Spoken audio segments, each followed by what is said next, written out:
Good afternoon, all. Today we are going to have our fifth session of Foundation course in Palliative Nursing. We are going to deal with communication. We have an eminent faculty with us today. That is Sister Anna Rao. She's a trained palliative care nurse looking after patients in hospital and an active member of home care visits. She has an experience of around 10 years with cardiac care and was a nurse's in charge. She also plays a vital role in training of nursing students and has more than 16 years of experience in it. Welcome, ma'am. Welcome to the session, and up to you.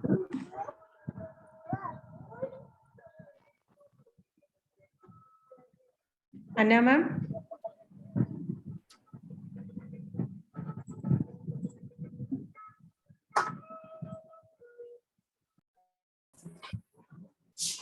Hello.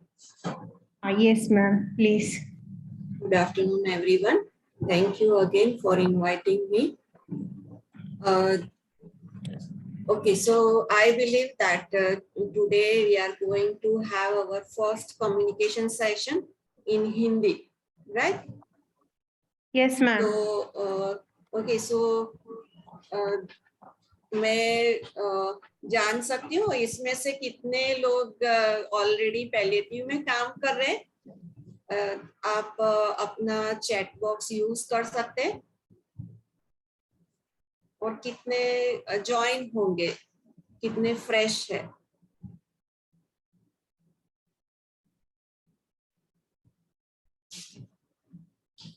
आप chat box use कर सकते हैं. Okay, so I can see the responses. Fine. So some of you are already working in palliative care, right? And some will now join in the care. ठीक है, तो आप का sessions तो कब से शुरू हो गए, राइट? तो पैलिएटिव केयर क्या है इसके बारे में आप ऑलरेडी जान चुके हैं, है ना? तो आपको ये भी पता चला होगा कि पैलिएटिव केयर में अच्छा कम्युनिकेशन हो तो काफी सारा काम आसान हो जाता है और it is more helpful to patients also and the relatives, right? Patient और उनके relatives दोनों के लिए हमारा अच्छा कम्युनिकेशन होना बहुत जरूरी है, जिससे कि हम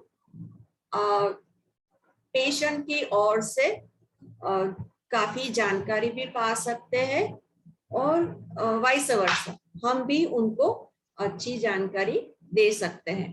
तो ये दोनों के लिए कम्युनिकेशन बहुत जरूरी है. So without taking much time, I will go to my PPT presentation. और बीच में अगर आपको कुछ भी प्रॉब्लम हो तो आप मुझे बता सकते हैं.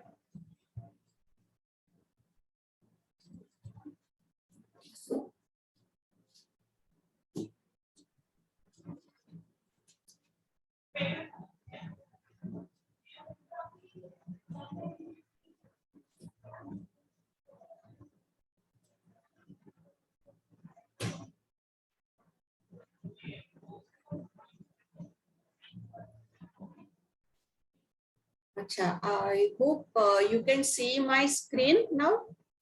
Yes, ma'am. Okay, fine. तो इस लेक्चर से हमें क्या जानने को मिलेगा, ठीक है? तो वो हम देखेंगे.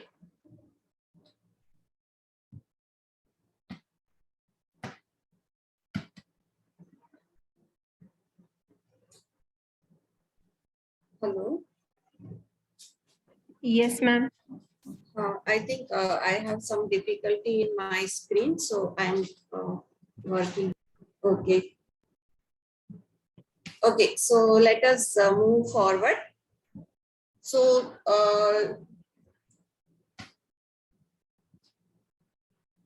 through this communication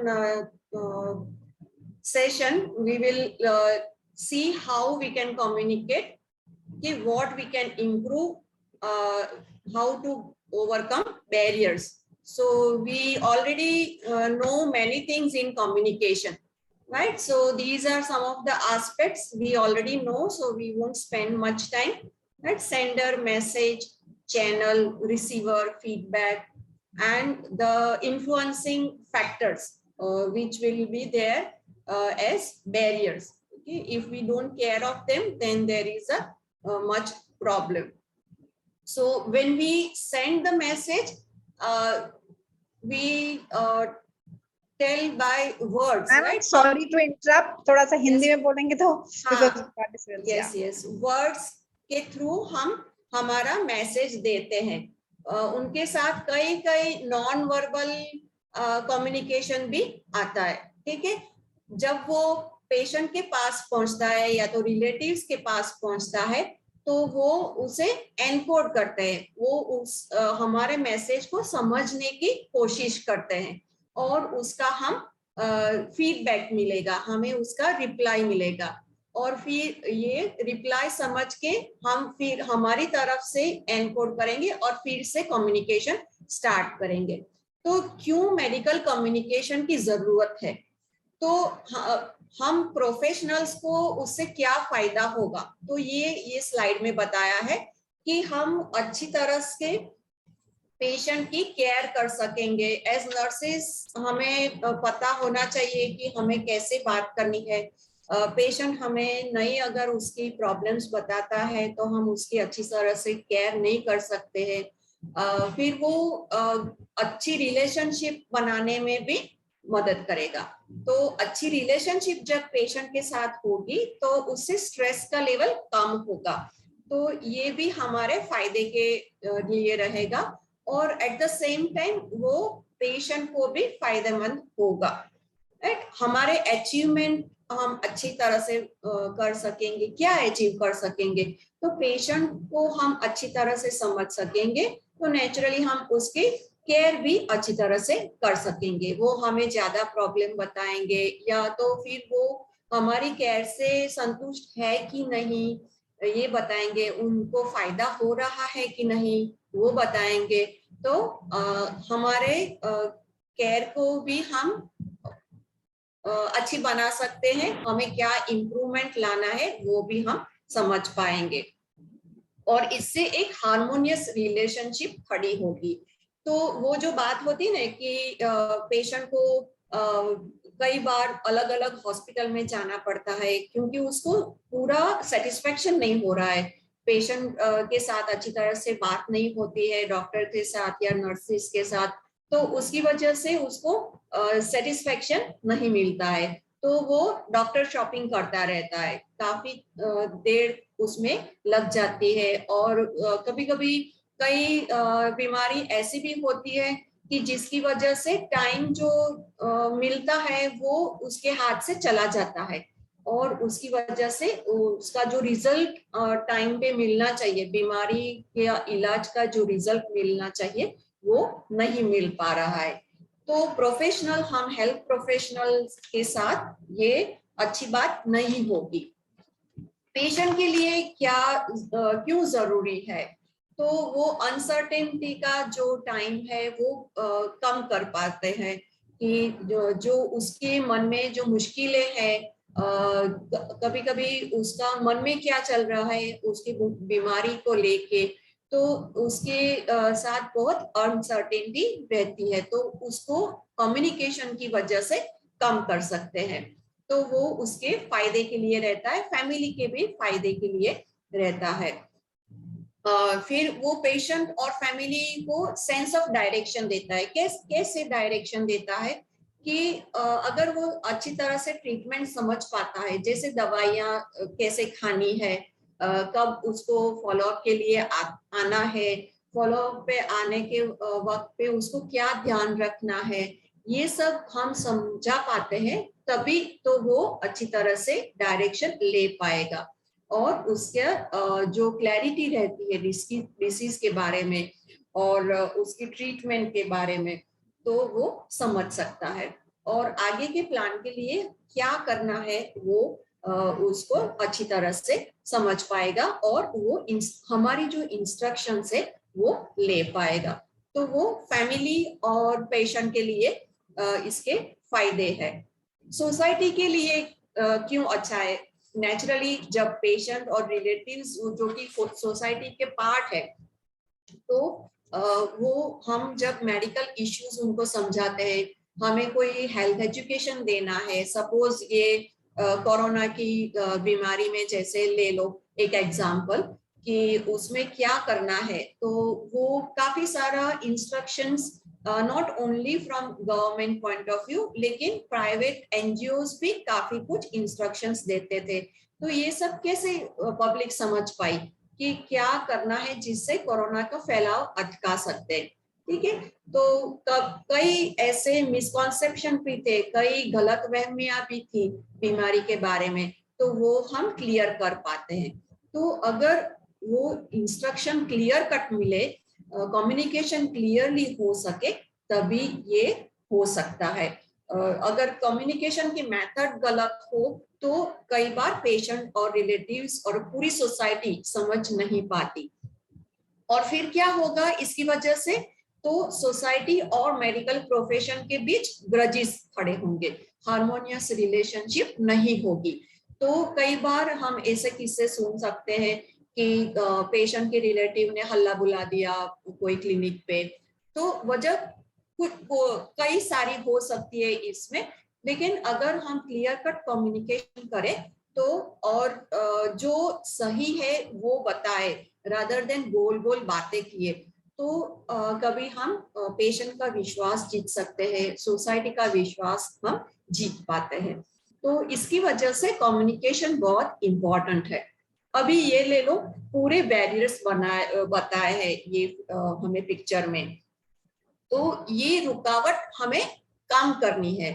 जब तक हो सके हमें समझना है कि हम कैसे ये रुकावटों को दूर करें, तो हमारा जो नेगेटिव इफेक्ट हमारे कम्युनिकेशन पे होती है वो हम रोक पाएंगे इसकी वजह से। ठीक है, तो ये सारे बैरियर्स हमें ऑलरेडी पता है, लेकिन इनमें से कई जो हमारे कम्युनिकेशन के लिए जरूरी है, तो वो हम देखेंगे आगे की स्लाइड्स में। जैसे कि एक एनवायरनमेंट है, तो एनवायरनमेंट में क्या होता है कि हम जब पेशेंट के साथ बात करते हैं, तो एनवायरनमेंट में कई बार ऐसा होता है कि कई आवाजें लगती रहती है, आजू बाजू का ट्रैफिक का आवाज हो सकता है, तो इसकी वजह से हम एक दूसरे को सुन नहीं पाते। और कई बार ऐसा होता है कि पेशेंट और हेल्थ प्रोफेशनल के बीच बड़ा सा टेबल हो और वो बैठे हो, तो एक दूसरे को समझ नहीं पाते और कभी कभी रॉन्ग मैसेज भी चला जाता है। तो हम जब भी पेशेंट से बात करें, तो एक बात याद रखना है कि हमारा जो फोन है वो हम म्यूट करके रखें, पेशेंट को और रिलेटिव्स को भी बता के रखे कि ये फोन बार बार घंटी बजना, तो ये हमारा ध्यान डिस्ट्रैक्ट करता है, तो वो ना हो, वो उसका ध्यान रखे। तो एक बार either take permission from the patient relative कि ये इम्पोर्टेंट कोई कॉल है तो मैं बात कर लूं, या कभी कभी ऐसा होता है कि उनको भी फोन आ जाता है, तो वो भी बात कर ले तो वो खत्म हो जाए, फिर हम आराम से बैठ के अच्छी तरह से टाइम स्पेंड कर सकते हैं और हमारा कम्युनिकेशन आगे बढ़ा सकते हैं। हम जब पैलिएटिव केयर में एक ध्यान खास रखेंगे कि जब भी हम बात करते हैं तो पेशेंट के लेवल पे बैठ के बात करें, नहीं कि खड़े होके। पेशेंट अगर बैठा हो या पेशेंट सोया हुआ हो, तो हम उसका बेड के साथ में बगल में एक स्टूल लगा के बैठ जाए या तो चेयर लगा के बैठ जाए, जैसे हमारा आई लेवल और पेशेंट का आई लेवल एक लेवल पे हो। वो एक खास बात ध्यान रखनी है। जब हम ऊपर के आई लेवल पे होते हैं तो it feels like we are bossing, कि हम बॉस है ऐसा बताए। सेम वे अगर पेशेंट की आई लेवल ऊपर है, तो वो जैसे बॉस हो तो कई नॉन वर्बल भी कम्युनिकेशन आ जाता है कि जिससे ये रुकावट डाल सकता है। ठीक है, तो ये एनवायरमेंट की बात हुई। आगे चलकर हम बात करें तो नर्स के हिसाब से क्या कम्युनिकेशन में रुकावट आ सकती है। कभी कभी हमें कुछ पास्ट एक्सपीरियंस पेशेंट के बारे में ऐसा होता है कि नहीं, वो पेशेंट ऐसा था और उसने हमें ठीक से नहीं बताया, तो ये पेशेंट के भी ऐसा ही होगा, वो ठीक से हमें बता नहीं रहा है उसके बीमारी के बारे में, तो हमें क्या है, हमें कोई प्रॉब्लम नहीं है। सो ऐसा हम प्रीफिक्स कर लेते हैं, अपना जो माइंड है वो प्रीफिक्स कर लेते हैं और उसके मुताबिक हम चलते रहते हैं। तो ये एक रुकावट का कारण बन सकता है। नर्स के खुद की स्टेट ऑफ हेल्थ अगर अच्छी नहीं है तो भी वो पेशेंट पे अच्छी तरह से ध्यान नहीं दे पा रहती, ऐसा भी होता है। तो उसके लिए नर्स को अपनी हेल्थ पे भी ध्यान देना है। अपना पूरा हेल्थ इश्यू पे ध्यान न देके अगर वो काम करती है तो वो अच्छी तरह से काम नहीं कर सकती है, अच्छी तरह से टाइम नहीं दे पा रही थी हेल्थ सेक्टर में, तो ये भी अच्छा नहीं रहेगा। उसकी खुद की होम सिचुएशन, से फॉर एग्जांपल कुछ झगड़ा हो गया और वो सेम टेंशन लेके घर से निकल के हॉस्पिटल में आए हैं काम करने के लिए, तो उसको जो भी वर्कलोड मिलता है वो उसके लिए कुछ ज्यादा ही हो जाता है। तो हम जब भी काम करें तो हमारा home environment, home situation, home का जो भी प्रॉब्लम हो वो घर पे ही छोड़ के आए, उसको काम पे लेके न आए। ये डिफिकल्ट है, कई बार डिफिकल्ट है, लेकिन वो हमें ध्यान रखना पड़ता है। स्टाफ रिलेशंस भी जितना अच्छा रखे एक दूसरे के साथ, तो वो पेशेंट के लिए काफी अच्छा रहता है, वरना वो एक बैरियर सा हो जाता है कि एक नर्स का पेशेंट दूसरे नर्स नहीं देख रही। क्यों नहीं देख रही है? क्योंकि वो दो नर्सिस में अनबन है। ठीक है, तो ये भी कभी कभी रुकावट डाल देता है, तो ये नहीं होना चाहिए। Patient himself as a barrier, कभी कभी वो खुल के नहीं बताता, अपनी बात बताने से डरता है। क्यों डरता है? कि कभी उसको ऐसा लगता है कि हेल्थ प्रोफेशनल बहुत बिजी रहेंगे तो मेरी बात नहीं सुनेंगे। कभी उसको डर भी रहता है कि मैं जितना ज्यादा कंप्लेन करूंगा उतना ज्यादा वो मुझे इन्वेस्टिगेशंस करवाएंगे, उतनी ज्यादा दवाइयां मुझे लेनी पड़ेगी। तो ये डर भी बैठा रहता है पेशेंट के मन में, तो उसकी वजह से वो खुल के बात नहीं कर पा रहे हमारे साथ, ये भी हो सकता है। कभी कभी disease itself is affecting communication, जैसे कि किसी को मुंह में ट्यूमर है या जबान की ट्यूमर है, पूरा मुंह नहीं खुल पा रहा है, कोई सर्जरी करवाई है, तो ये भी एक बैरियर बन सकता है। कभी कभी कई रिलीजन्स भी ऐसे होते हैं कि जो मेल फीमेल को एक दूसरे के साथ बैठ के बात नहीं करने देते, सोशल फैक्टर्स अफेक्ट करते हैं वहाँ। कभी कभी फैमिली सिचुएशन ऐसी आ जाती है, फैमिली मेंबर्स हमें मना करते हैं कि नहीं ये बात नहीं करनी है, वो बात नहीं करनी है, तो इसकी वजह से भी कई रुकावट आती है।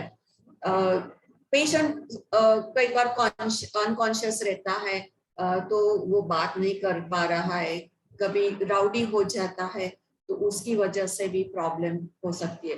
तो इधर हमें क्या ध्यान रखना है, बहुत सारी नॉन वर्बल कम्युनिकेशन मेथड्स को याद रखना है कि हम कैसे पेशेंट के साथ बात करें। कभी कभी पेशेंट के वेंटिलेटर पे रखा होता है, तो हम ऐसे क्वेश्चन पूछे कि जिसकी वजह से वो अपनी आंखें पलका के बात कर सकता है यस और नो में, तो दैट कैन हेल्प। तो ये सब फैक्टर्स है जो कि क्लाइंट की ओर से हमें रुकावट डाल सकते हैं।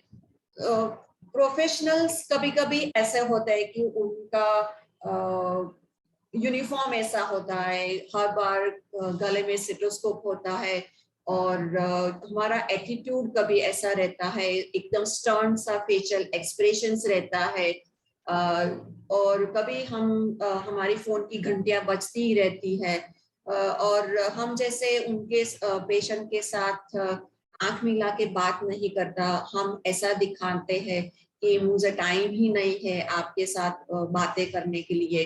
तो इस सब से कम्युनिकेशन में बाधा आ सकती है। हमारा एटीट्यूड, कभी कभी हमें ऐसा लगता है कि क्या होगा अगर पेशेंट हमसे डिफिकल्ट क्वेश्चन पूछ लेंगे, हम आंसर बता नहीं पाएंगे। तो हमें हमेशा याद रखना है कि जब भी हम डिफिकल्ट सिचुएशन में आ जाए तो ऐसा जरूरी नहीं है कि हमें सब कुछ पता ही होना चाहिए। ऐसा भी हो सकता है कि हमें कुछ बातें नहीं भी पता हो, तो ये हमें अपनी तरफ से भी बोलना आना चाहिए कि नहीं, मुझे नहीं पता, शायद मैं पता करके आपको बताऊंगा या बताऊंगी। तो ये अच्छा रहेगा हमारी साइड से भी।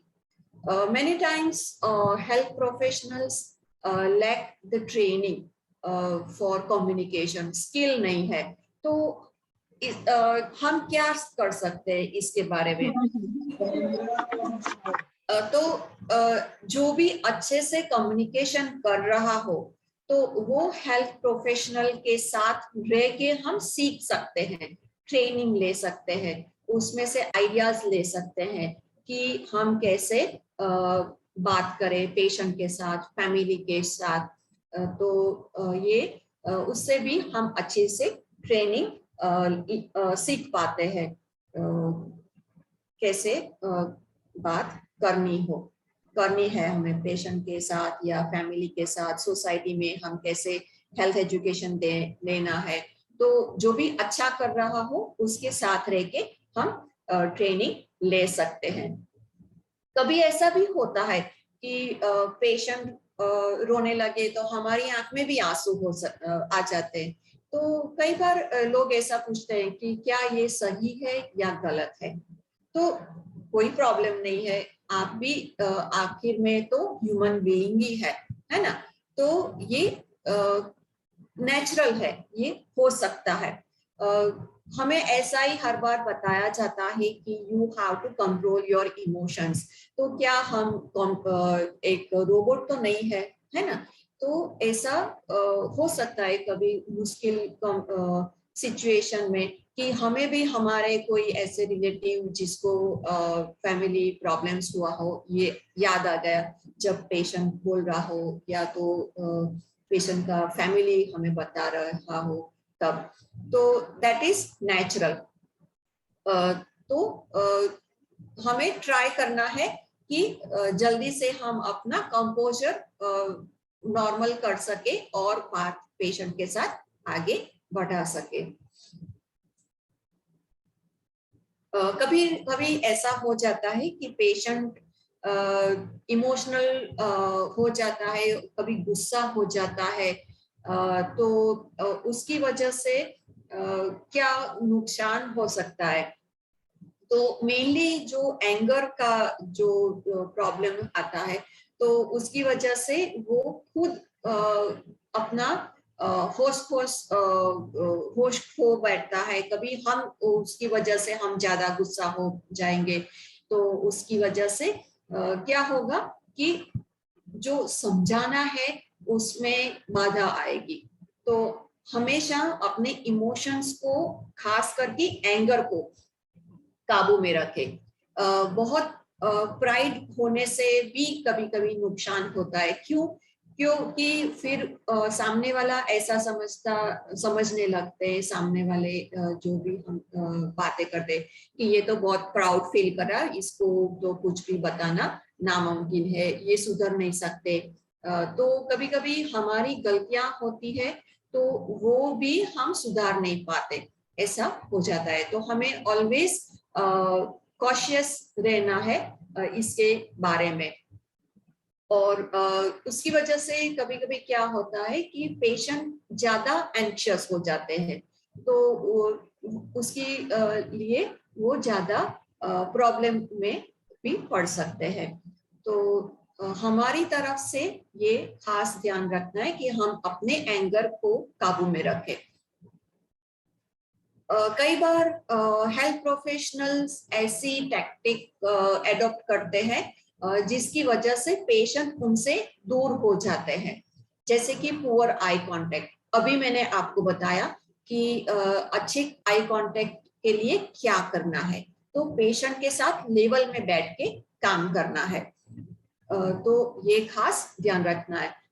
हमारे यहाँ पे एक मैं शेयर करूंगी कि हमारे यहाँ पे एक डॉक्टर 1-2 साल पहले आए थे, तो देखा कि कई बार ये प्रॉब्लम होता है कि बैठने को भी हमें जगह नहीं मिलती है पेशेंट के साथ। तो she gave us a beautiful stool which we can carry as our जैसे लैपटॉप बैग होती है, ऐसा फोल्डेबल स्टूल दिया कि ऐसा स्टूल आप हमेशा अपने साथ रखो, तो आपको कभी भी प्रॉब्लम नहीं होगा, and you can sit down and talk with the patients. So that was very useful, you know. फिर हमने ऐसे स्टूल और भी लिए कि जैसे हम जब भी होम विजिट में जाते हैं तो हम वो ले जा सकते हैं, और जिससे कोई कभी कभी ऐसी कम्युनिटी में सिचुएशन आ जाती है कि हम बैठ नहीं पाते, या तो कभी कभी ऐसा हो जाता है कि हम ड्रेसिंग के लिए अपनी ट्रे नहीं रख पाते, तो ये ऐसा फोल्डेबल स्टूल ये सब काम में आता है अभी। सो हम ऐसा भी कुछ कर सकते हैं कि जिससे हमें हेल्प हो। कभी कभी ऐसा होता है कि हेल्थ प्रोफेशनल ऑलवेज बिजी है, ऐसा दिखावा भी करते हैं, तो इसकी वजह से ये प्रॉब्लम्स ज्यादा बढ़ सकती है। हमारा टोन कैसा है उसका भी काफी फर्क पड़ता है। हमेशा हम ऐसा ही क्वेश्चंस पूछते हैं कि आपको पेन है क्या, तो ऐसा पेशेंट फील करते हैं कि हमें पेन के बारे में ही पूछा, हमें फिजिकल सिचुएशन के बारे में ही पूछा। कभी कभी ऐसा भी हो जाता है कि हम उनको लेबल दे देते हैं कि ये तो है ना, तो हर बार डिफिकल्टी रहेगा, तो एक तरीके से हम प्रेजुडाइज रखते हैं और उसी प्रेजुडाइज के मुताबिक हम आगे बात करते हैं, तो ये एक तरीके का रुकावट पैदा कर देता है। ये मैंने आपको बोला कि only limited items we ask about limited problems, जैसे कि स्लीप में प्रॉब्लम है, आपकी बैक में पेन है क्या, अभी ठीक हो क्या। जैसे हमने मान लिया कि हमने जो ट्रीटमेंट दी है तो उससे वो ट्रीटमेंट से उनको फायदा ही हुआ है, तो वो हम पहले से मान लेते हैं, तो ऐसा हमें क्वेश्चंस नहीं करने चाहिए। हम always ask open ended question पूछे कि जैसे तो वो हमें ज्यादा हमसे बात कर पाए।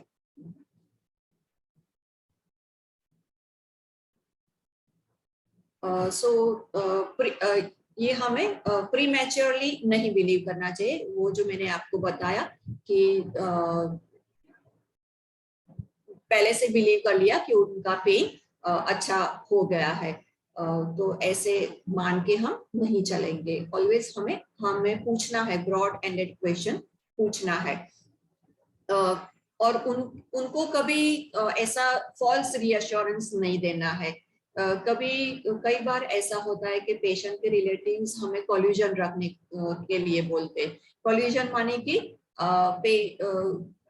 पेशेंट की बारे में क्या कोल्यूजन हो सकता है, तो वो एक ऐसी बात है कि रिलेटिव हमें मना करता है कि पेशेंट को उसके डायग्नोसिस या तो प्रोग्नोसिस के बारे में नहीं बताना है। तो हम क्यों नहीं बताना है, तो पेशेंट्स के रिलेटिव्स उसके बारे में अच्छा ही सोचते हैं, लेकिन उनको डर है कहीं ना ये डिसीज के बारे में जान के या तो फिर प्रोग्नोसिस के बारे में जान के वो ज्यादा डिप्रेशन में चला जाएगा, या तो अच्छा हो ही नहीं पाएगा, वो अच्छे से ट्रीटमेंट ही नहीं ले पाएगा, ऐसा कभी कभी उनके मन में डर रहता है। कभी उल्टा भी होता है कि पेशेंट को सब पता है लेकिन वो मना करेगा कि रिलेटिव्स को मत बताओ, तो ये इसको कोल्यूजन बोलते हैं। तो ये हमें धीरे धीरे दूर करना है, और वो कब दूर कर पाएंगे, जब हम अच्छे से विश्वास उनका जता पाएंगे, पेशेंट और उसके रिलेटिव्स का विश्वास जता पाएंगे, तभी हम ये कोल्यूजन दूर कर पा सकते हैं। तो हमें कभी भी फॉल्स रीअश्योरेंस नहीं देना है पेशेंट को। कभी कभी डॉक्टर्स या नर्सेस ऐसा करते हैं, हंस के टाल देते हैं, अच्छा ऐसा था, नहीं नहीं ऐसा तो नहीं हो सकता, नहीं ऐसे जॉली मूड में हम या तो हंस के टाल देते हैं कि ये प्रॉब्लम तो नहीं हो सकता। तो उसके बारे में हमें खुल के उसको बताना है, टालना नहीं है। कभी ऐसा भी हो जाता है कि बहुत कम बोलते हैं, या तो इतना सारा बोलते हैं कि हम पेशेंट को बोलने का टाइम नहीं देते, और उसकी वजह से क्या होता है कि पेशेंट हमें जो बोलना है वो भूल जाएगा, कभी ऐसा भी हो सकता है, उसके मन में जो हो वो नहीं बताएगा, ऐसा भी हो सकता है। तो हम क्या कर सकते हैं कि वो जब भी फॉलोअप में हम बुलाते हैं तो उसको बोल के रखो कि उनके मन में जो भी हो वो एक डायरी बना के रखे, ठीक है। तो ये बहुत हेल्पफुल रहता है कि वो अपने माइंड का स्ट्रेस जो है वो भी निकाल पाएगा, और उसको याद रहेगा कि दूसरी बार जब वो हमें मिलने के लिए आए हॉस्पिटल में, या तो हम उनके घर पे जाए होम विजिट में, तब क्या पूछना है, क्या उसको जानना मांगता है। तो that is very very essential. वो स्ट्रेसफुल सिचुएशन में से निकालने के लिए भी हेल्पफुल रहेगा। तो हम अभी कम्युनिकेशन अच्छा करने के लिए हम क्या कर सकते हैं ये देखेंगे। तो हमारा एटीट्यूड में हमें क्या चेंज लाना है। फर्स्ट पॉइंट है become less paternalistic. What is paternalistic? तो ये है कि हेल्थ प्रोफेशनल खुद ही डिसीजन ले लेता है कि पेशेंट के लिए क्या अच्छा है, ठीक है। तो उसकी पेशेंट को इसमें कोई चांस नहीं रहता कि उसको डिसाइड करने का हम मौका ही नहीं देते, तो इसका मतलब है पैटर्नलिस्टिक। तो ये एटीट्यूड हमें कम करना है, उसको भी मौका दे कि ऑप्शंस दे पेशेंट और रिलेटिव्स को, जब भी हम ट्रीटमेंट दे रहे कि ऐसा इतने इतने ऑप्शंस हो सकते हैं उसकी ट्रीटमेंट के लिए, तो वो क्या करना चाहेगा। जब पेशेंट हमें पूछता है, रिलेटिव्स हमें पूछता है कि हमारे लिए क्या अच्छा रहेगा, तब आप अपना जो डिसीजन है या तो आपका क्या बेस्ट ऑप्शन है वो पेशेंट के लिए, वो आप बता सकते हैं। तो पेशेंट के लिए जब साथ में मिलके काम करते हैं तो ये बहुत अच्छा रहता है। इक्वलिटी, हम सब पेशेंट्स को इक्वल टाइम दे, ये भी अच्छा एक सिचुएशन है, अच्छी बात है कि जिससे ऐसा कोई पेशेंट के मन में ना हो कि वो पेशेंट के साथ बात ज्यादा करते हैं, मुझसे टाइम नहीं दे रहे हैं, मेरे में क्या इतनी खामियां भरी है, मुझसे क्या इतना सीवियर डिसीज है, इतना मैं सीरियस हो गया हूँ कि मेरे साथ वो पेशेंट, मैं पेशेंट हूँ और डॉक्टर या नर्स मेरे साथ अच्छे से और ज्यादा समय तक बात नहीं करते, तो वो इंफीरियर फील करते हैं। तो ये नहीं होना चाहिए। कई बार ऐसा होता है कि it is ultimately a team work, तो दूसरों को भी उतना ही महत्व दे जितना हम अपने बारे में सोचते हैं। इससे टीम वर्क में ज्यादा बेनिफिशियल रहेगा और पेशेंट को फायदा रहेगा। तो हर टीम मेंबर को इक्वल अपॉर्चुनिटी दे पेशेंट के साथ काम करने का। Of course it will depend on patient situation also. कई बार ऐसा होता है कि कोई पेशेंट के साथ काफी देर तक काम करने से एक पर्टिकुलर स्टाफ उसके लिए उसको ज्यादा समझ पा रहा है, ऐसा भी होता है। तो ये भी इक्वली हमें देखना है। Ultimately team work is all matters patient के साथ काम करने के लिए। स्ट्रेसफुल सिचुएशन के लिए हम क्या करें? तो इसके लिए हमें कभी कभी उसके साथ बैठ के, करीब से बैठ के बात करनी पड़ती है। कभी कभी अ टैप ऑन शोल्डर या तो of course then many religion will also come into this matter. जैसे हमने अगली स्लाइड्स में देखा कि कल्चर कई ऐसा नहीं है कि हम उस स्पेशली जब जेंडर चेंज हो जाती है तब ये ज्यादा प्रॉब्लम आ सकता है। तो तब हम क्या कर सकते हैं? तो हम ऐसा सोचे कि जैसे मेल नर्सिस है तो वो मेल पेशेंट से के साथ ज्यादा अच्छी से बात कर सकते हैं, तो ऐसा भी हम कर सकते हैं। तो स्ट्रेसफुल सिचुएशन कम पैदा हो। एक्टिव लिसनिंग के लिए क्या करना है? तो हम जो मानते हैं कि हमें कैसे सुनना जाए, तो वो सेम हमें पेशेंट के साथ बर्ताव करना है। जैसे कि उसके साथ आई लेवल पे बैठो, उसके साथ आई कांटेक्ट रखो और बीच में नोडिंग करो। हाँ, मोनोसिलेबल्स जैसे हाँ बोलो, अच्छा ऐसा है, तो ऐसे छोटे छोटे शब्द बोले, तो उससे हम पेशेंट का विश्वास जता पा सकते हैं और वो खुल के हमें ज्यादा बात बताएगा, तो हम अच्छे से उसका ट्रीटमेंट कर पाएंगे। कंड्यूसिव एनवायरनमेंट रखना भी बहुत जरूरी है। टाइम तो देना ही है, वो उसका मैनेजमेंट कैसे करे वो नर्सिस को हमेशा सीखना चाहिए।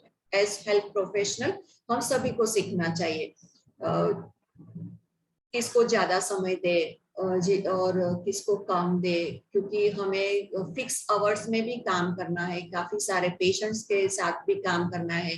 तो जब नर्स मैनेजर्स ये पेशेंट्स अलॉटमेंट रहता है, तो उस वक्त हमें सीखना है कि कैसे हम पेशेंट्स को अलॉट करें। तो सपोज कोई डिफिकल्ट पेशेंट हो तो उसको एक पेशेंट कम देके हम अलॉट कर सकते हैं कि एक नर्स को 2 ही पेशेंट दो, जो लेस डिफिकल्ट हो वो ज्यादा पेशेंट अलॉट करे। तो वो नर्स इंचार्ज को भी ये सब ध्यान रखना पड़ता है, तो जिससे हर नर्स अपने हर पेशेंट के साथ अच्छे से टाइम स्पेंड कर पाए और अच्छी केयर दे पाए। This is one nice thing I had got from my teacher also, pathophysiology, communication pathophysiology. तो ये हमें याद रखनी है कि communications like tumours may be benign और मैलिग्नेंट, ठीक है, अच्छा भी हो सकता है, गलत भी हो सकता है। तो it can be more invasive also, like हमें ज्यादा अंदर उतरना पड़ता है कई बार पेशेंट के साथ अच्छे से, जैसे हम उनको प्रॉब्लम्स जितना हम अच्छे से समझ पाए तो हम अच्छे से केयर दे पाएंगे। अच्छे से हम दूसरे, सपोज हमें डॉक्टर को कन्वे करना है तो भी हम अच्छे से कन्वे कर पाएंगे। So it may become more invasive also, हमें अंदर ज्यादा जाना पड़े, ऐसा भी हो सकता है। तो always we have to remember that many times हमारे अच्छे क्योंकि पेशेंट के रिलेटिव्स हमेशा अगर अच्छा कम्युनिकेशन रहेगा तो हमें हमेशा याद रखेगा, और अगर अच्छा नहीं होगा तो वो हमें ऐसे याद करेंगे कि ये बहुत कटु वचन बोलते थे या तो बहुत स्टर्न थे, बहुत स्ट्रिक्ट थे, ऐसा समझ के भी हो सकता है। तो always we should remember that communication as pharmac, तो truth is the most powerful therapeutic agent available to us. So जैसे हमने अगली स्लाइड में देखा कि हमेशा हमें पेशेंट को जब भी बात करें तो ट्रूथफुल रहे पेशेंट के साथ। अल्टीमेटली पॉल्यूशन भी मिटाना है, और क्यों मिटाना है वो हमें दोनों को बोलना है कि पेशेंट के लिए क्या अच्छा रहेगा, क्यों उसको पॉल्यूशन नहीं होना चाहिए, कि जिससे वो अपना अनफिनिश्ड बिजनेस हो वो खत्म कर सके। तो इसकी वजह से हमें पॉल्यूशन भी मिटाना है, तो पेशेंट को भी समझाना है और रिलेटिव्स को भी समझाना है। तो proper understanding is very important, और इसका क्लिनिकल यूजेस कैसे करें वो हमें अच्छी तरह से आना चाहिए। Ultimately, it is said that medical communication, it is a learned skill and not an inborn talent. जैसे हमारा अनुभव ज्यादा होगा, ऐसे हम अच्छा कम्युनिकेशन कर पाएंगे। अगर हम फ्रेश है तो कभी कभी हमें मुश्किल भी बन सकता है हमारे लिए, स्पेशली ड्यूरिंग डिफिकल्ट कम्युनिकेशन, जो कि हम हमारे दूसरे सेशन में लेंगे। तो दो तीन बातें उसके बारे में मैं अभी बोलना चाहूंगी कि क्या कर सकते हैं हम जब भी हम डिफिकल्ट कॉन्वर्सेशन में आ जाए। तो हमें अच्छी तरह से पहले तो क्या क्वेश्चन है पेशेंट का ये समझना है, और हम जब उसको समझाए तब पेशेंट की अंडरस्टैंडिंग लेवल पे जाके हमें उसको समझाना है। तभी हमें कोई भी मेडिकल जार्गन्स यूज नहीं करना है, और हमें ऐसा लगे कि वो अच्छी तरह से नहीं समझ पा रहा है तो 2-3 बार इंस्ट्रक्शन को रिपीट करो, क्योंकि पेशेंट कई चिंता लेके कई उसका साइकोलॉजिकल प्रॉब्लम्स की वजह से कभी कभी नोडिंग करके तो चल जाता है, लेकिन अच्छे से वो फॉलो नहीं कर पाता है। तो शॉर्ट सेंटेंसेस यूज करें और रिपीट करें, और उसके पास रिपीट करवाए, पेशेंट के पास या पेशेंट के रिलेटिव्स के पास रिपीट करवाए कि आपने जो बोला वो समझ पाया कि नहीं। तो ये रिहर्स करने से हमें काफी हॉस्टिलिटी रिमूव करने में हेल्प मिल सकती है। And be honest in whatever you tell to the patient or to the group. So that is very important. And always work with the family. Relationship patient के family के साथ अच्छी रहेगी तो आप हर बार अच्छा ही कर पाएंगे। Ultimately, family patient के साथ 24/7 रहता है, तो हम जो भी उसको बोलते हैं ट्रीटमेंट के बारे में या तो कभी कभी ड्रेसिंग के बारे में बोलते हैं, कई सारी चीज ऐसी होती है, तो वो फैमिली मेंबर्स को ही पेशेंट के साथ करनी है। हम 24/7 पेशेंट के साथ नहीं रहने वाले। तो ऑलवेज एंटर पेशेंट के रिलेटिव क्या कहना चाहते हैं उनको एनकरेजमेंट दो कि अच्छा आप अच्छा ही कर रहे हो, तो आपकी सेवा की वजह से पेशेंट इतना संभल पाया है, तो that will strengthen their emotions also, और वो 2 गुना ज्यादा पेशेंट के लिए अच्छा काम करेंगे।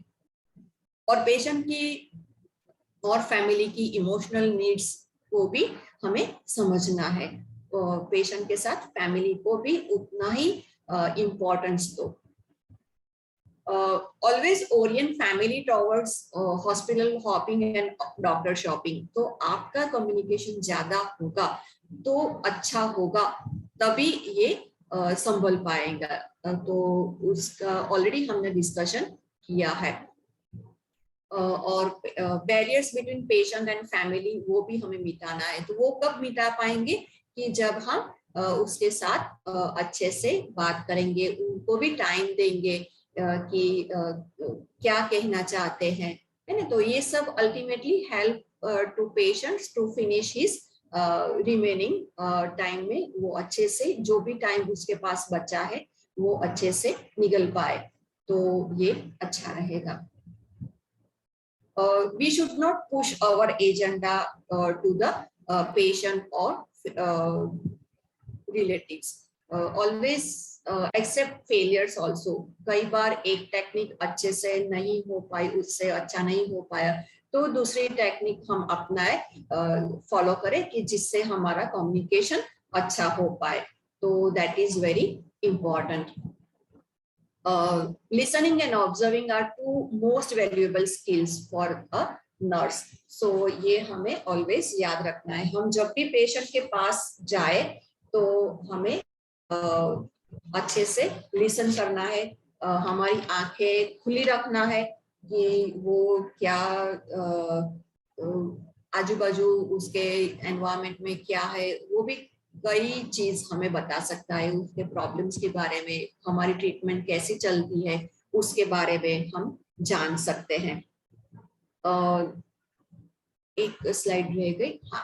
Verbal and non verbal communication must be congruent और इन एग्रीमेंट. मीन्स के कई बार ऐसा होता है हमारी जुबान पे एक चीज होती है और हमारे दिल में दूसरी चीज होती है, तो वो हर बार में हमारे फेशियल एक्सप्रेशन से पता चल ही जाता है. जैसे हम पेशेंट के facial expressions, non verbal communication पढ़ पाते हैं, वैसा ही पेशेंट भी हमारा नॉन वर्बल कम्युनिकेशन पढ़ पाता है.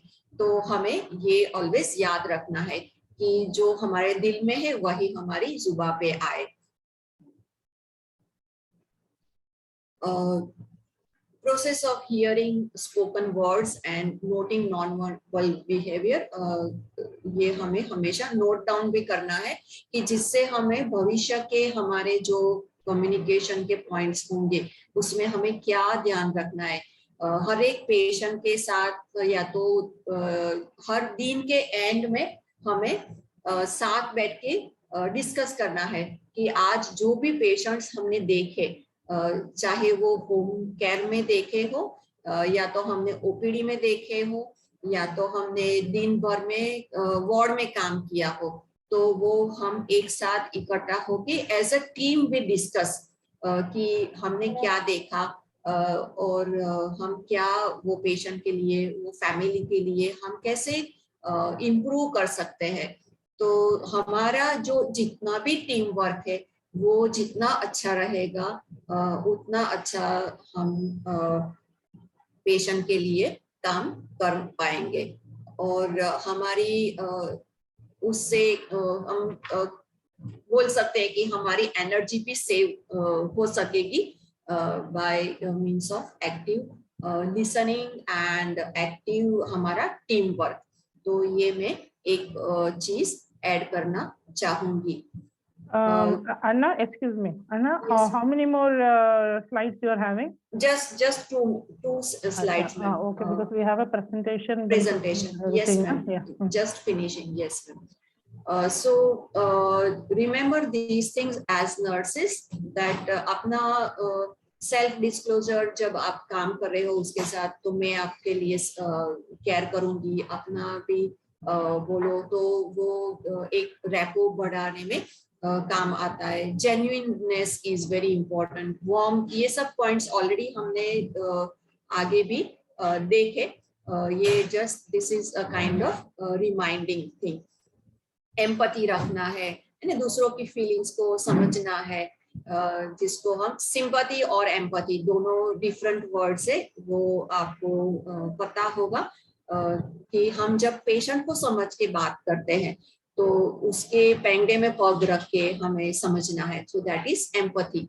Okay, so always remember, many a times patients don't require our sympathy. We have to be empathetic towards them. Accept करे उनकी बातों का, रिस्पेक्ट करे, तो वो हमेशा अच्छा रहेगा. Clarify, validate always, tell twice whenever repetition is required. Always do that. Open questions पूछे. कभी कभी हमें कहानी के एग्जाम्पल से भी कभी कभी उसको समझाना पड़ता है। तो tell that is called indirect statements, कि हम कोई स्टोरी सुनाएंगे और उसके बाद हिसाब से वो समझ पाएगा, तो ऐसा भी हम कर सकते हैं। और लास्ट में हम ऑलवेज हमारा जो भी टॉक हुआ उसको समराइज करें, कि जिसकी वजह से वो पेशेंट भूल ना जाए कि उसको क्या करना है। और ये सब इफेक्टिव कम्युनिकेशन मेथड यूज करने से हमें जो रिजल्ट मिलेगा, तो वो हमारा ये उसका फायदे है, उसका बेनिफिट्स बताए है ये स्लाइड में कि हमें क्या फायदे होंगे। तो जो हमारा फर्स्ट स्लाइड था कि हमें क्यों करना है अच्छा, तो ये सब हमें मिल पाएगा।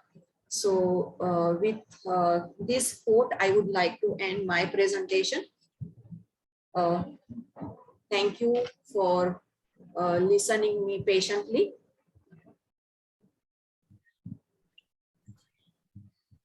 I will be sharing this PPT. So I had one nice communication video, but I think from Pelium also you might be showing them many videos. So that communication video you can show them sometime.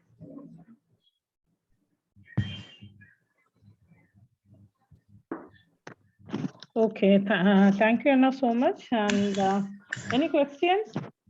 We can take 1 or 2 questions. Otherwise, then we'll go for the presentation and we can have the questions also. Hello, participants. Deepa, Sharindas, whatever names I know, I will call off.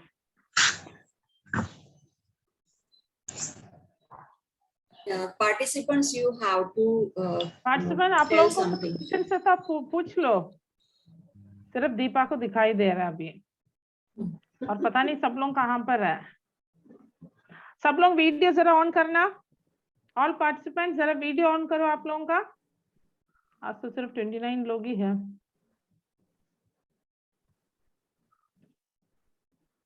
माजमीना बेगम है इधर, निवा, शरिंदा, प्रिया, सबीना, सुष्मिता है, कुछ लोग अभी on कर नहीं रहे फिर भी। अवधेश त्रिपाठी।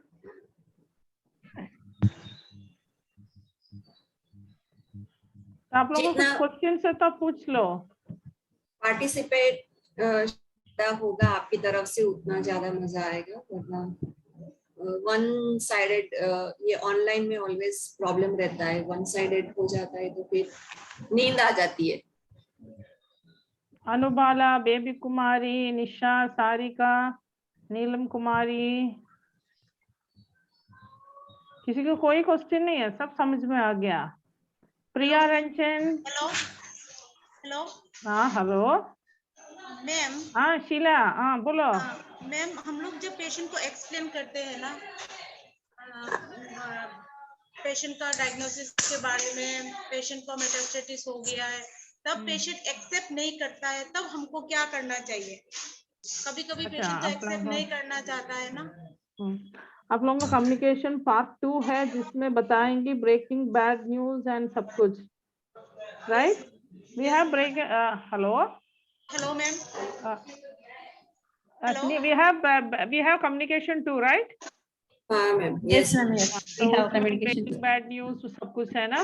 तो शीला, हम लोग उस पे बात करें उसके बारे में। हेलो, ठीक है। हाँ, अभी अगले ये तो हमारा वही है, तो थोड़ा सा ज्यादा आप लोगों को सीखने मिलेगा। तब आप अगर आपको उस टाइम ये जो भी बताया था आपको मालूम नहीं है ना, ये तो समझ में नहीं आया, उस टाइम हम लोग इसको इस क्वेश्चन को हम लोग इसका जवाब देंगे, ठीक है? अच्छा, जरूर। We will go for the this one presentation. Yes, yeah, better, yeah. Yes, ma'am. So Hello. today Hello, ma'am. presentation is by Khanita Demari, ma'am. Yeah, from Hello, ma'am. Arjun From Healthcare Assam, ma'am. Foundation. Where Yes. is this? Ma'am, Hospital? Assam. Assam कहाँ पर है? असम बहुत बड़ा है। हाँ, yes, ma'am. Assam Guwahati से हूँ। असम मतलब गुवाहाटी। मैं अभी गुवाहाटी में रह रहा हूँ। हाँ हाँ हाँ, अच्छा ये डॉक्टर संघमित्रा बोरा उनका हेल्थ केयर फाउंडेशन है? Yes ma'am. अच्छा ठीक है, give my regard, so you can start off with your case presentation. Okay ma'am, my name is Vanita Lemri. सो मैं आर्यजीवन हेल्थ केयर फाउंडर के अंदर में स्टाफ नर्स हिसाब काम करता हूँ। और patient details age 95 years, males, diagnosis non-case of type 2 diabetes and coronary artery disease. Presenting complaint, dysphagia, sleeping problem, pain, urine incontinence. History of illness: 92 years old man, all men. 92 years old male, all men. Bedridden patient. 92 years old बोल दिया तो वही काफी है, already old man है वो। Okay, sorry. Okay, बोलो। Yes, patient bedridden था और डायबिटीज पेशेंट था, एबनॉर्मल स्लीप, रेस्टलेस था थोड़ा, और थोड़ा कंफ्यूज भी था, और थोड़ा डिहाइड्रेशन भी था। Abnormal oral health, communication problem था थोड़ा। कम्युनिकेशन मतलब कम्युनिकेशन मतलब नहीं कम्युनिकेशन वो आप बता दो क्या क्या प्रॉब्लम था, ठीक है? ओके, अभी examination, height 170 centimetre, weight 85 kg, and respiratory 90, heart rate 90 beats per minute, respiratory 25 beats per minute, BP 130/80, mmHg, SpO2 97 at room air. General examination, patient is semi-conscious, slightly disoriented, skin dehydration, CVS, pulse regular, bradycardia patient, respiratory normal, abdomen normal, CNS abnormal, CCS 10/15, speech abnormal,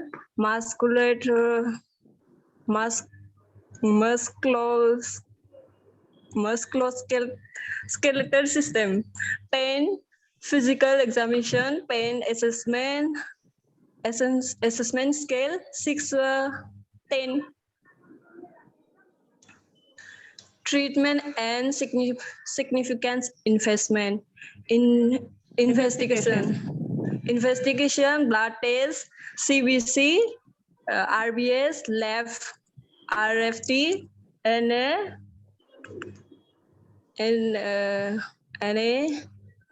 मतलब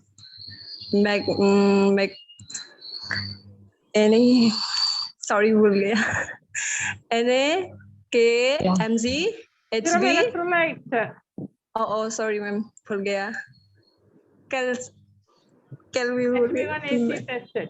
next. MG magnesium, haemoglobin, ALC CT scan, CT abdomen, urine test.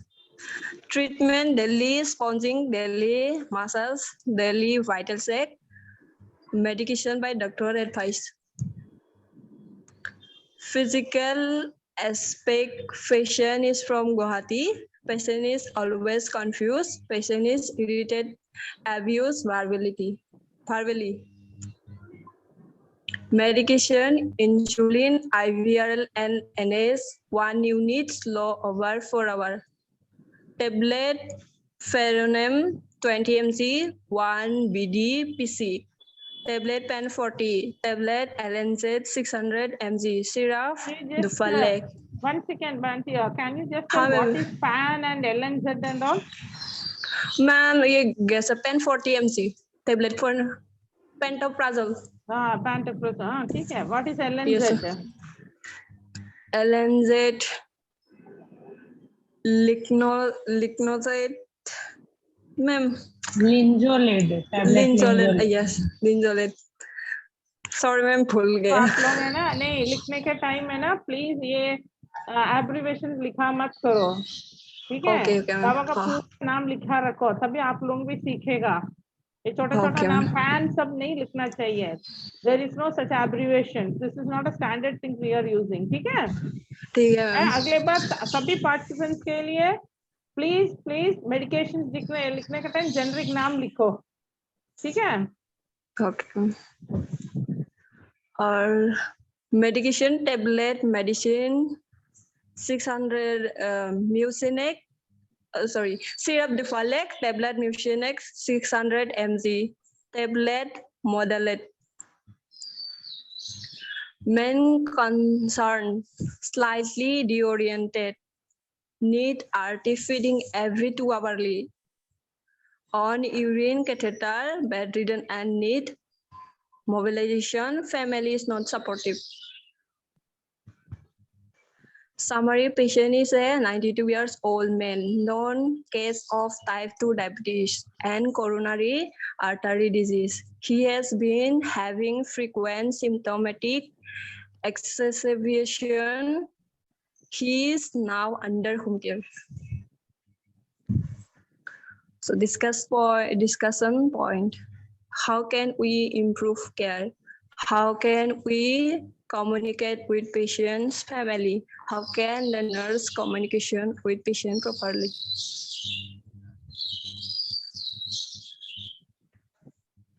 Okay बताओ, how can we ma'am improve the care?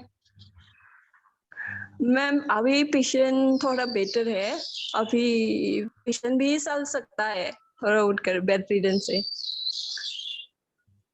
सो हम patient लोग उठ ने सकता है? हाँ अभी पेशेंट उठ सकता है मैम, थोड़ा थोड़ा वो चल भी सकता है। और अभी और पेशेंट थोड़ा बेटर है, बेटर भी है मैम। बेटर है। ये मतलब मैम ये पेशेंट का इलेक्ट्रोलाइट, शुगर लेवल, इसका सबका इन्वेस्टिगेशन जो भी किया उसका रिजल्ट क्या था? मैम आरबीएस थोड़ा वो हाई था मैम, ब्लड शुगर कभी कभी हाई हो जाता है और कभी कभी वो थोड़ा कम लेवल भी हो जाता है। क्योंकि वो इंसुलिन में है इसलिए हाँ ज्यादा से ज्यादा इंसुलिन ऐसा हो जाता होगा, हाँ ठीक है? और उसका ठीक है। ये इलेक्ट्रोलाइट कैसे था? इलेक्ट्रोलाइट सर अच्छा भी नहीं था मैम, ठीक मतलब at least sodium and potassium, sodium potassium थोड़ा, सोडियम थोड़ा वो हाई था और पोटेशियम थोड़ा वो नरम था मैम। तो ये सभी पार्टिसिपेंट्स के लिए अगेन, जब भी आप लोग इन्वेस्टिगेशन लिखते हो प्लीज उसका रेंज कितना था, आई मीन रिपोर्ट क्या था वो भी लिख लेना, ठीक है? सबसे बड़ी बात है this is 95 years old patient है ना? यस ठीक है। सो 95 ईयर ओल्ड पेशेंट का सबसे पहले ये है proper history has to be taken from this patient and family, specially from the family, कब से पेशेंट के ये सब शुरू हुआ करके। 95 इयर्स का पेशेंट जो डायबिटिक है, ऑलरेडी इंसुलिन में, कितना साल से डायबिटिक होगा वो पता होना चाहिए। वो क्यों, किस लिए पता होना चाहिए ये सब, क्या रेलेवेंस है उसमें?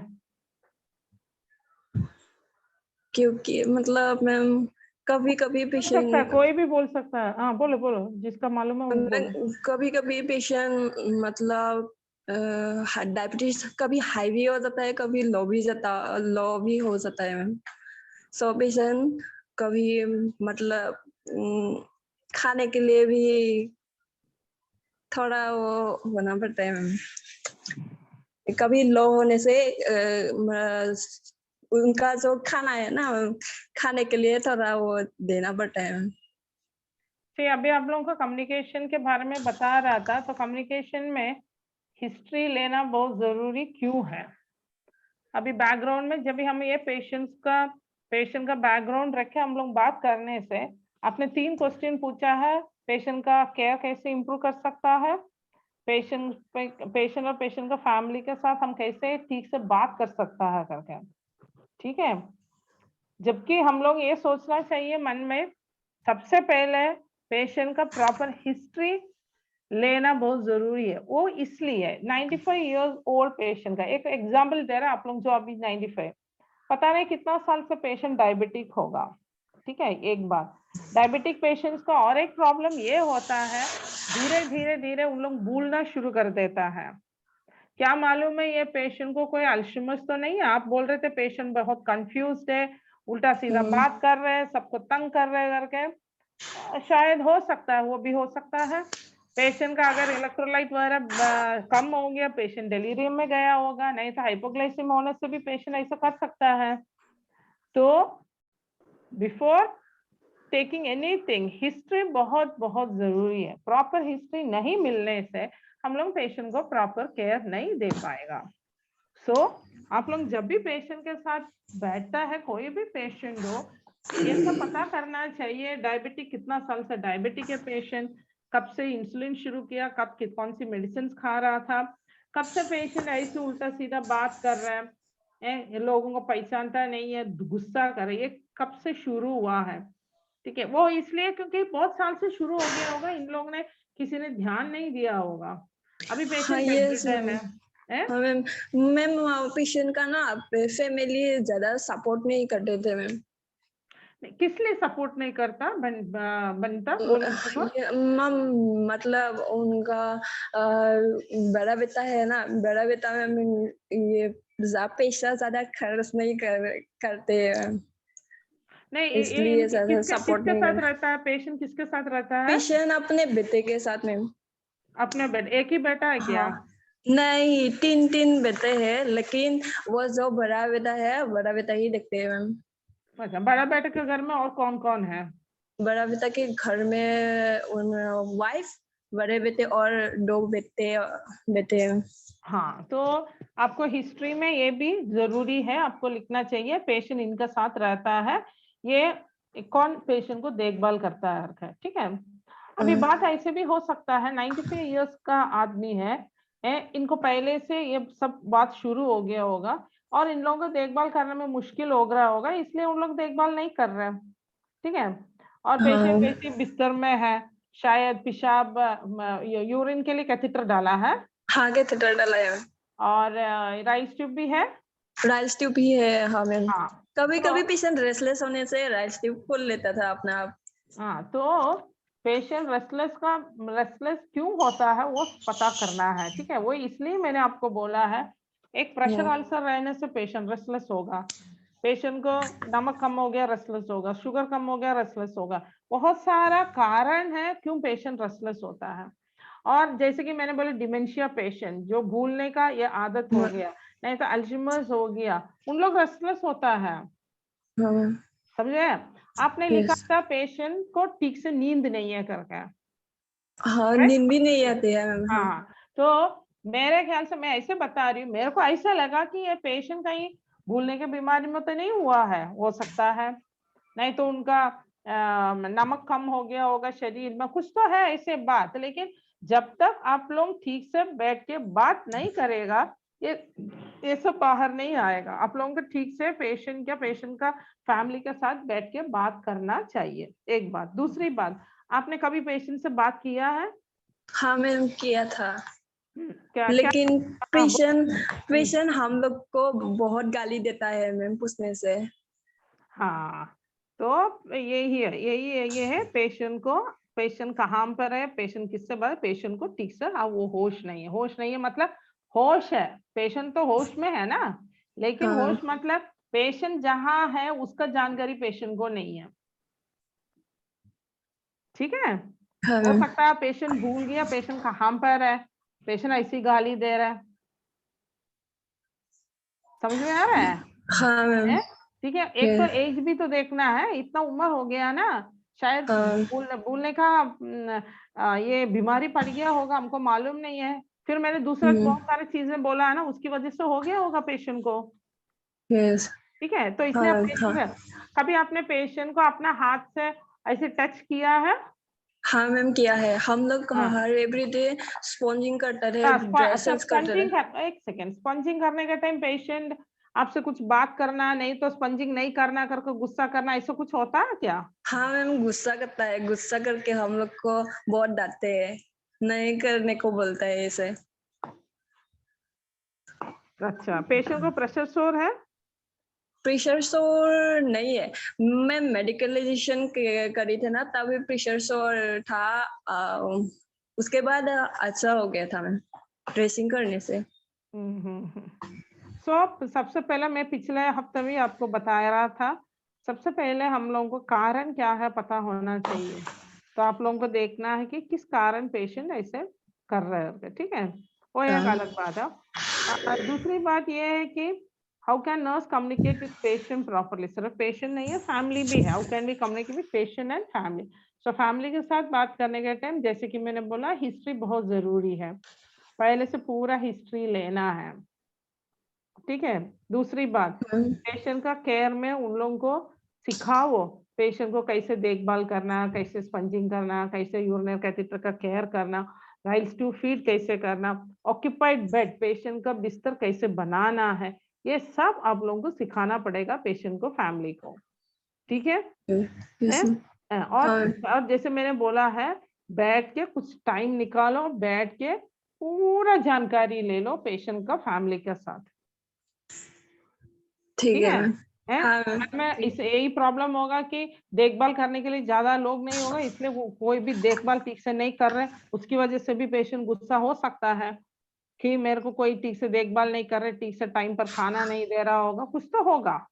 हाँ मैम, फैमिली ना कभी देखने भी नहीं आता था ज्यादा देर। हाँ, देखा अभी हम लोग बात करने के लिए शुरू करेगा तो आज पूरा दिन बात करने से पूरा बाहर आ जाएगा, तो कोई नहीं आ रहा पेशेंट से मिलने के लिए, तो उसी की वजह से नेग्लेक्टेड ना, या नेग्लेक्टेड, तो उसी की वजह से भी पेशेंट को गुस्सा आ रहा होगा, है कि नहीं है? अभी तो आपने बोला कि पेशेंट होम केयर में है करके, पता नहीं घर पे उन लोग क्या कर रहे हैं, पेशेंट को देखभाल नहीं कर रहा होगा, खाना ठीक से दे रहा नहीं होगा, उन लोग भी गुस्सा कर रहा होगा पेशेंट के ऊपर। हाँ, समझ में आ रहा है? तो ये सब चीजें बहुत बहुत ही मायने रखता है, इसलिए जब भी आप लोग पेशेंट का फैमिली के साथ बात करता है, मैक्सिमम जानकारी निकालना बहुत जरूरी है, उसके लिए बैठ के बात करना ही पड़ेगा, बिना बैठ के नहीं होता है, 5-10 मिनट में नहीं मिलेगा आपको। जब भी पेशेंट का लोग आता है उनसे बैठ के बात करो, और उनको ये भी बताओ कि पेशेंट चाहता है कि आप लोग उनको देखभाल करें, पेशेंट के ये सब जरूरी है। ओके मैम, ठीक है? हाँ, तो ये सब आपको निकालना पड़ेगा, तभी केयर इम्प्रूव करना। मतलब ये है कि जब तक जानकारी नहीं है, आप लोग केयर कैसे इम्प्रूव करेंगे, क्या केयर इम्प्रूव करेंगे? जब जानकारी मिलेगा तभी आप लोगों को केयर भी उस तरफ जाएगा। और एक बात है, आपने बोला पेशेंट का हार्ट रेट 90 पर मिनट है, फिर उसके बाद आपने बोला पल्स इर्रेगुलर है, ब्रैडीकार्डिया है। हाँ, थोड़ा ऐसा ही होता है मैम। थोड़ा ऐसे होता मतलब पेशेंट कभी ऐसे ब्रेकिकार्डिया हो जाता है, और कभी ट्रेकिकार्डिया, ऐसे पल्स भी बढ़ जाता है, और वो उनका कभी कम भी हो जाता है, मतलब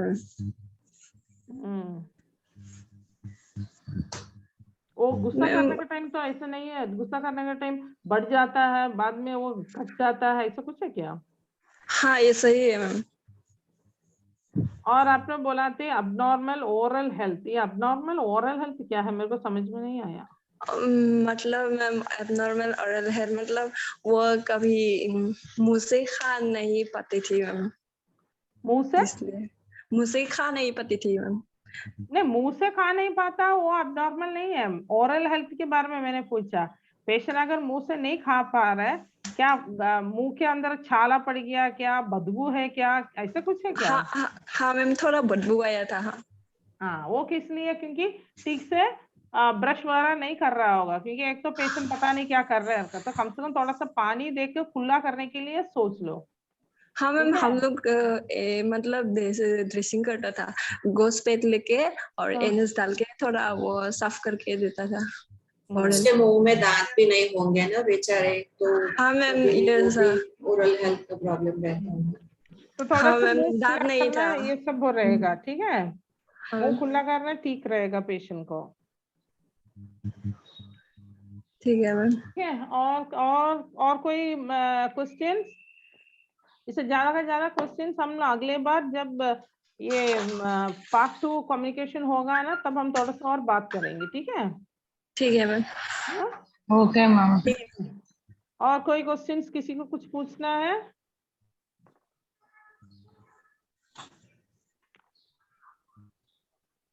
ठीक है, कुछ नहीं है तो senior, so we will conclude the session. Ma'am, just ask them to share their case presentation. Most of them haven't shared it. अच्छा, ठीक है।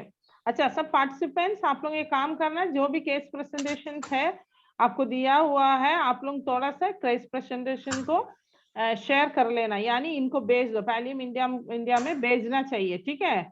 बहुत सारे लोग नहीं भेजा करके बोल रहे, तो मुश्किल हो जाएगा। एक केस प्रेजेंटेशन में कितना टाइम लगता है? बहुत ही कम टाइम लगता है, इसलिए आप लोग करो और जल्दी भेजना, ठीक है। ओके, और फीडबैक देखो, फीडबैक देके फीडबैक तुरंत देना अच्छा रहेगा, नहीं तो इन लोग बार बार पूछते रहेगा। तो आप लोग जब भी क्लास खत्म होता है फीडबैक दे दो। अगर आप लोग को क्वेश्चन है तो चाहे वो हिंदी हो, इंग्लिश हो, कुछ भी हो, आप चैट बॉक्स में डाल दो, नहीं है तो व्हाट्सएप में डाल देना। हम भी देख के आप लोगों को जो भी जवाब चाहिए हम दे सकते हैं। समझ में आ रहा है? Yes ma'am. हाँ। नहीं तो आप लोग ऐसे चुपचाप रहने से कुछ नहीं होता। आज तो पम्मी तो कोई बात ही नहीं किया, पता नहीं क्या हो गया। पम्मी बात नहीं किया, शरीन बात नहीं मैम किया, कम्युनिकेशन बहुत अच्छे से समझ में आया, इसीलिए नहीं बात हुई। अच्छा इसलिए बात नहीं किया। अच्छा ठीक है, अच्छी बात है, ठीक है। So once again Anna, thank you so much and all the participant, thank you. So we Thank will you, see ma'am. next week again. Thank you, Not ma'am. this week itself, sorry. Okay, Thank you so much, thank ma'am. You ma'am. Okay, okay, bye. Bye. Give your feedbacks. Bye. Bye. Bye, bye. Thank you all. Thank you, Sunanda ma'am. Thank you all, Stella ma'am also. We'll see you on the next session. Bye. Bye. Bye.